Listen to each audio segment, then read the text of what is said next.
Bukod sa Malacanang, pati DILG at ilang senador, naniniwala na rin hindi inatake ang Senado. Isinapubliko na rin ang mga kuha sa CCTV sa Barilan noong isang linggo. Hawak na rin daw ng DILG ang CCTV ng pagsakay umano ni Senator Bato de la Rosa sa SUV ni Senator Robin Padilla. May report si Ivan Mayrina. But I don't think there's any question. The Senate is under attack, was under attack. As far as the government is concerned, Senate was never under attack. This is also the position of the President, Mama. Of course. Sa kontrahan ng ehekutibo at Pangulo ng Senado, sumama na rin ang PNP, DILG at DOJ at ipinakita ngayon ang mga kuha ng CCTV sa nangyari sa Senado noong Miyerkules na inilarawan nilang gun-related incident. All evidence points that there was no attack on the Senate.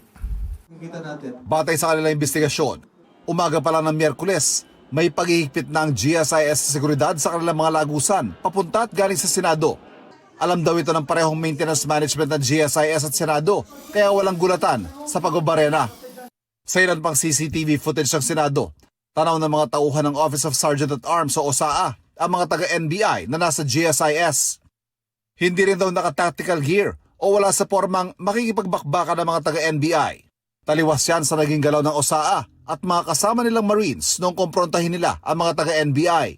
General Aplaska called in the OSAA operatives, including the PNP and the Marines, and gave the order to lock and load. So, in his order, you could see the Marines were cocking their guns. So it was lock and load. After which he proceeded to the hallway leading to the doorway where the NBI were previously reconnoitering. General Aplaska did it in full view of the press.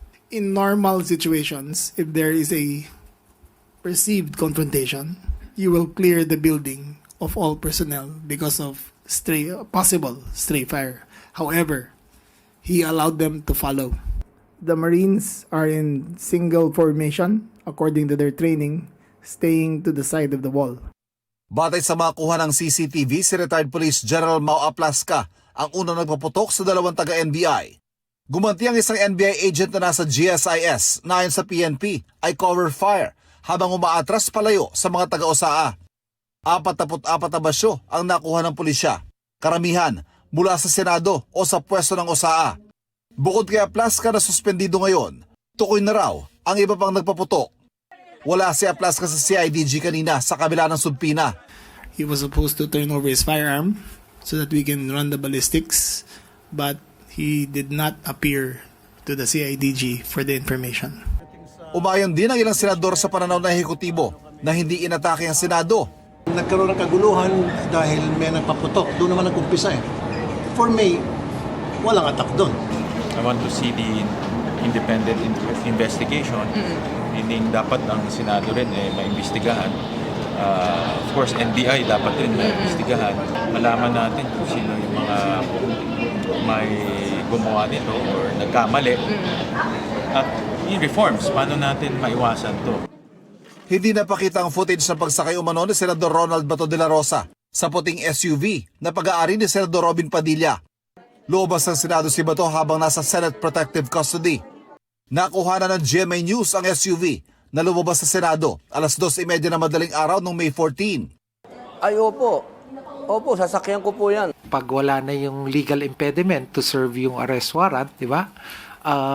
Dapat pag hiningi sa kanila ng Department of Justice, ready dapat ang Senadong i-turn over si Senator Bato. Sabi ni NBI Director Melvin Matibag, may lead na sila kung nasaan si De La Rosa na anyay pugante. There is a valid warrant of arrest. He is now considered fugitive from justice. Huli na, naging bato pa. At kung meron man dapat magpaliwanag, Ang una-unang dapat tanongin si Senator Robin Padilla dahil siya yung huling kasama. pag-aaralan ng DOJ kung may pananagutan sa Senador Padilla.